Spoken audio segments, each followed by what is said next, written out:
Welcome to Debbie Does Dharma, and a big welcome back for Sol Luckman, who I spoke to a couple of weeks ago, and it was an amazing conversation. Couldn't wait to get back online with him. Artist, speaker, healer, co-founder of the Phoenix Center of Regenetics, editor of DNA Monthly, an extraordinary man.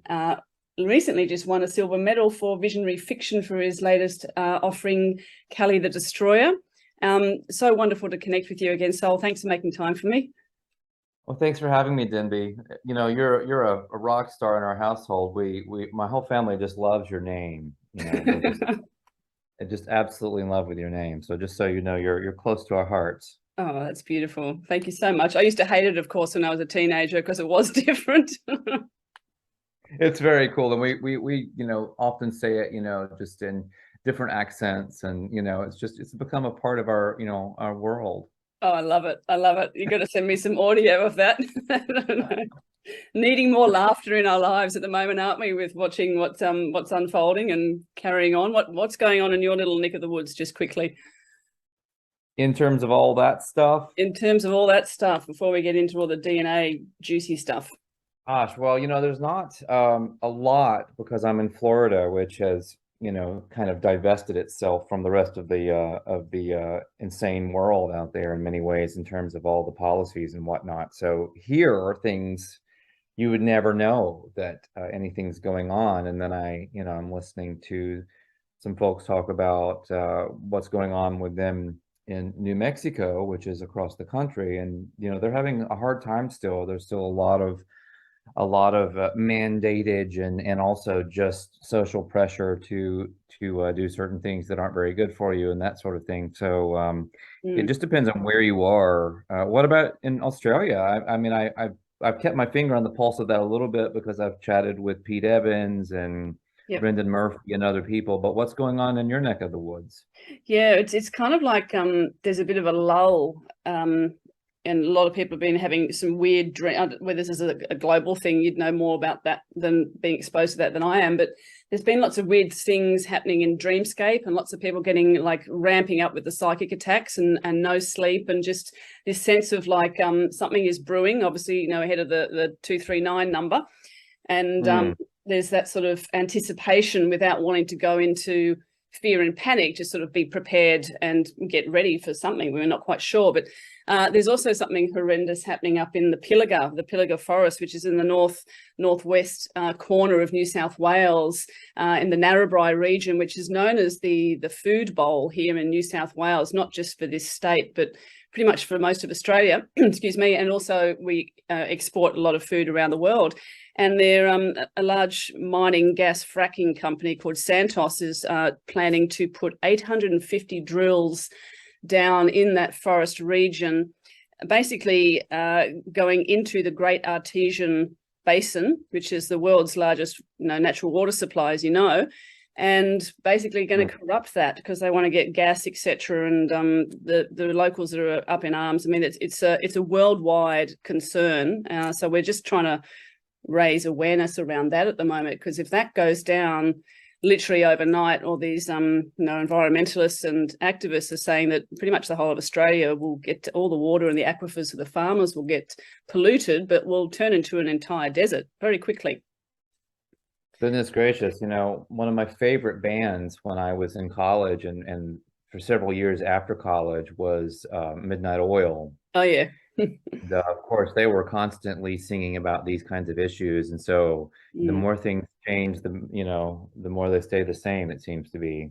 Yeah, it's frightening, and of course, it's not as important as what the Kardashians are doing on the mainstream news. It seems like they just bounce from one panic button to the next, and unfortunately, a lot of people aren't aware of this. So yeah, I've just become aware of it myself in the last couple of weeks. So I'm trying to spread it around all of my platforms and to people, and people overseas as well. So there's the Indigenous elders up there obviously needing our support. So that's on that level. I mean, the craziness still continues on, obviously, on the political front with the and I'm sure you've heard of it and don't buy into it like I don't either, but the ritual sacrifice of the Queen in the UK has we've given our government has seen it in their infinite wisdom to grant Australia a public holiday as a day of mourning for that whole situation, which I just find horrendous. And they're putting up plaques and statues and memorials, etc., on Indigenous land, and it's the level of insanity, Sol, is just sometimes mind-boggling, even for me, when I'm kind of used to seeing some crazy stuff. Yeah, I mean, it really, really is crazy. I wanted to let you know that I posted on my blog. It's at snooze2awaken.com. It's also on my Substack. I think I posted the same thing recently. It's an article called Australia's Weird History, Tartaria, Australia, with Archaics, Kelly, and Autodidact. Yes, I saw that. Yep. So it's just very, very interesting to look at some of the predictions that are coming out of a kind of analysis of historical patterns for what's going to happen with the world over the next 20 years, and Australia as well, specifically. I would say that I'm beginning to suspect that a lot of this fear mongering, which is so extreme, and it's like this drumbeat, right? And I've learned that very often, or almost always, what we're being told by the mainstream is close to the opposite of what's actually going on. So if there's a fear and panic and paranoia drumbeat about the future, it probably means it's not going to be like that. Yeah. It's going to be something else. It may also be challenging in certain ways, but it won't be that thing that they're putting out there. It's bizarre, isn't it? But then you look at so many predictive programmings in movies and things that is, I mean, they put it like right in front of our face as well, of like, you know, the Geostorm movie, for example, and the grid over the planet. I don't know if you've seen that movie, and you know, any number of other Hollywood blockbusters that are just going, here you go, this is all about robotics and time travel, and then you have the mainstream media, as you say, that's like, you should just reverse everything that they say. It's a minefield. Yeah, but even with, I mean, not but, and if you look at predictive programming in movies, what are they actually programming? Are they programming a reality, or are they programming a response to something they could trot out, like a fake alien invasion, for example, with all of the alien invasion movies out there? And for me, almost certainly that's what's going on. Not that there would ever be a real alien invasion, because I think it would be hard for them to get through the little dome on our fishbowl that we're in right now. So, you know, because it ain't real. I think we're in a big fat simulation. I know we touched on this last time. So I don't buy any of that. So I'm beginning to suspect that we're actually headed into some good times for a while, and that the real thing to look out for is ultimately not going to be a dystopia, but something more like a utopia. So it's not going to be Orwell. It's going to be more like Huxley. Yeah, cool. No, I like that. But even that's very dangerous, because we're given, you know, the soma, we're given the drugs, we're given the metaverse, and then, you know, all of a sudden we are sucked into a kind of virtual reality that's even more immersive than what we've been dealing with for a while. And talk about disconnection from other people and that kind of thing, and also rampant hedonism and whatnot. You know, it could get wild fast, and it's definitely not going to make for a lot of spiritual seeking and positive transformation. I can tell you that.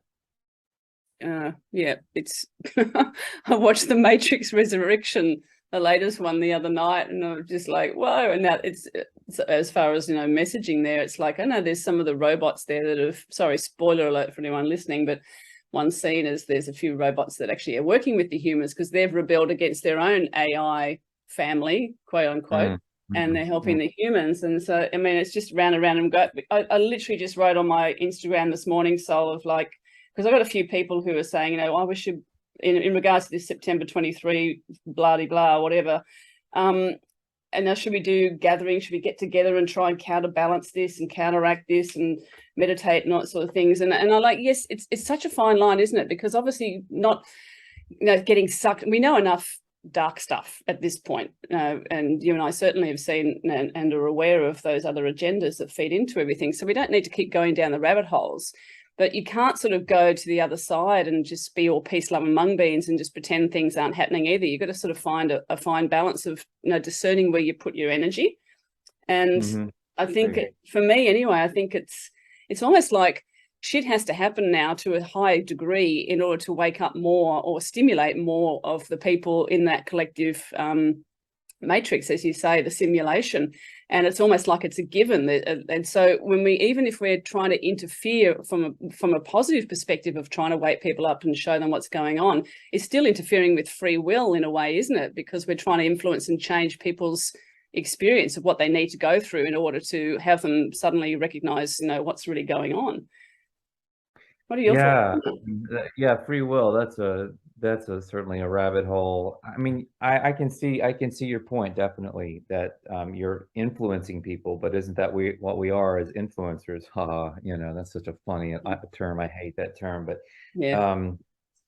you know, I have said for a long time that, you know, my goal is to present information and let people kind of make up their minds, and I've gone from feeling a little bit victimized by all of the stuff over the last 2.5 years to feeling like it never actually ended up affecting me at all, nor did it affect my family.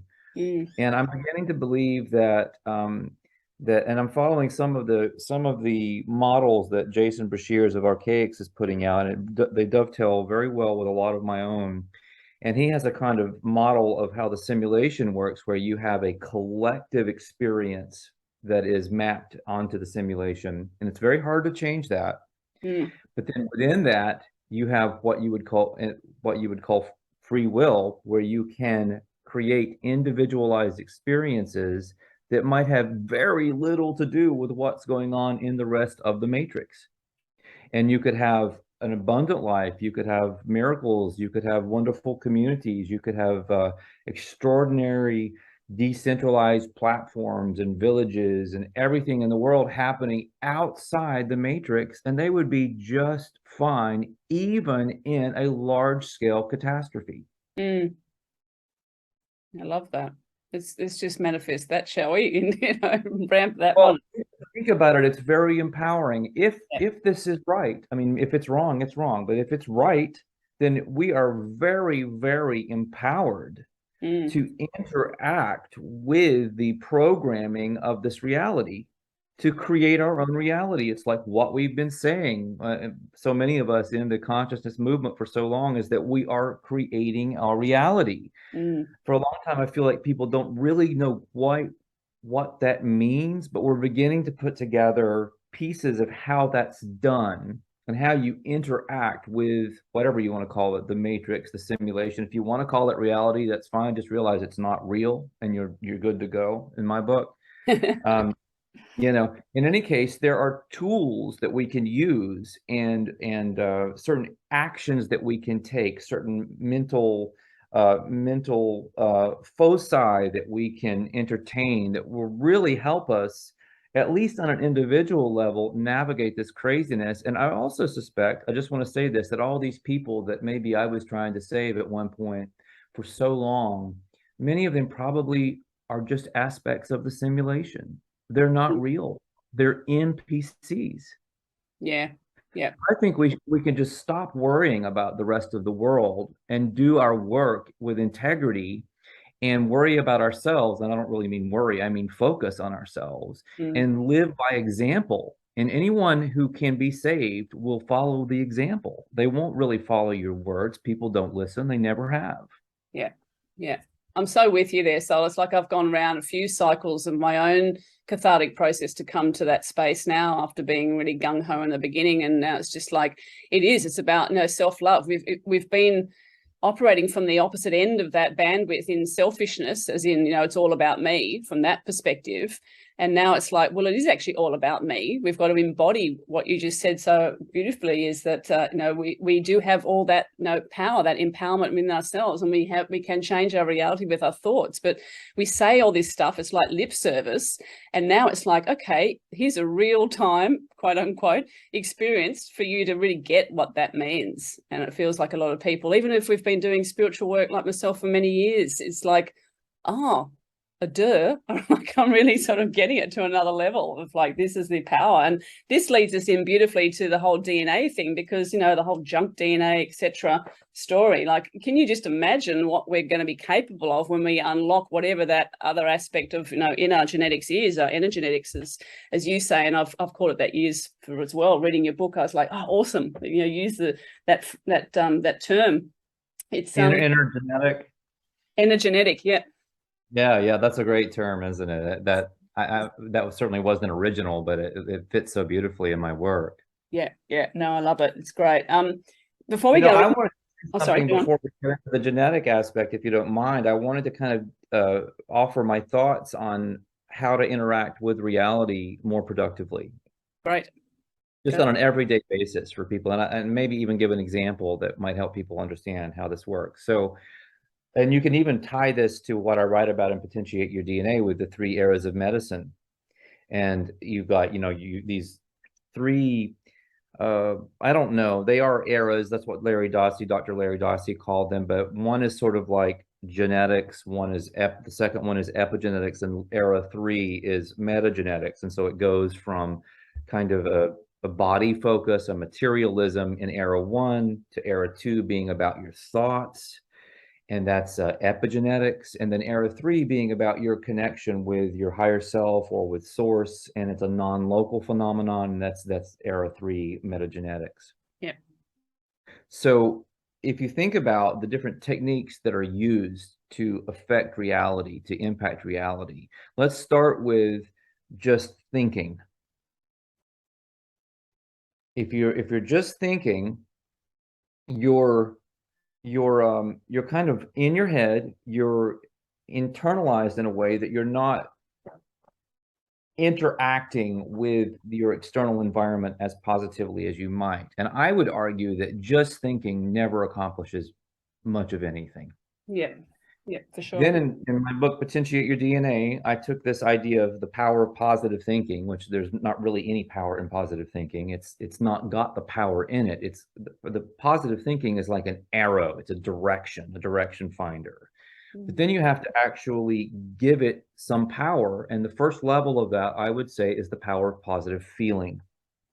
So you think about what you want, and then you begin feeling it and imagining it. Yeah. And the work of Neville Goddard that I think we mentioned last time is wonderful on this point. I would recommend that anyone go and read his books, watch, listen to YouTube videos where he's giving talks back in the 60s and 50s, and he's just really incredible. And so he's writing about various techniques that you can use to feel your way forward in the direction of your dreams. Yeah. The third aspect, though, is that you've got to actually do something. Yeah. Actually have to do something that is a direct attempt to move in that direction. It doesn't have to succeed. It doesn't have to be dramatic. It doesn't have to necessarily even be continuous, but there has to be something that what I would call the matrix or the simulation or the simulacrum, it's going to recognize, and it's going to begin feeding you more breadcrumbs and leading you forward. Yeah, you've got to participate. You have to actually participate. So there's a story. This was a dear family member of mine who was alive back in the Depression, and when he was young, very young, he was a little baseball player, and he was very active, and he jumped off the front porch of this Appalachian home and broke his hip. And didn't actually know that he had done it, but he was hurt, and then it gangrened, and he was going to lose his hip, and he was sent to this was back in the the Depression era, and this little kid was sent several states away to a hospital in the Midwest, where they took out part of his rib and did a graft onto his hip. But even then, he overheard the doctor telling the nurse or other people that he would never walk again. And so he lay in bed, envisioning himself playing baseball again. He loved to pitch, and so he would see that, And then he talked about this, and this person was not a metaphysician or, you know, a very new age or spiritual person or anything like that. He just said, this is what I did. And he says, I also would try to fall asleep with the feeling of doing that, because it's what I love to do the most. And so, and then the third thing he did is at night, when he would get up or he would have to use the bathroom, rather than calling the nurse, he would try to walk. But she would come in and find him splayed out in the middle of the floor where he fell. He couldn't walk. The doctor said he couldn't walk, right? But he did not accept that. And he kept using thought, emotion, and action until one night the nurse came in and he was walking around in the middle of the floor. Oh, wow. And the nurse ran to the doctor and woke him up. I think he was on call, but it was not a very busy night, and he had fallen asleep himself. And he came in, and he was a religious man, and he fell on his knees and praised the Lord for what he perceived as a miracle. Yep. Well, it was. And lo and behold, my relative went on to be able to walk, not quite normally, but he could walk, and he pitched baseball again.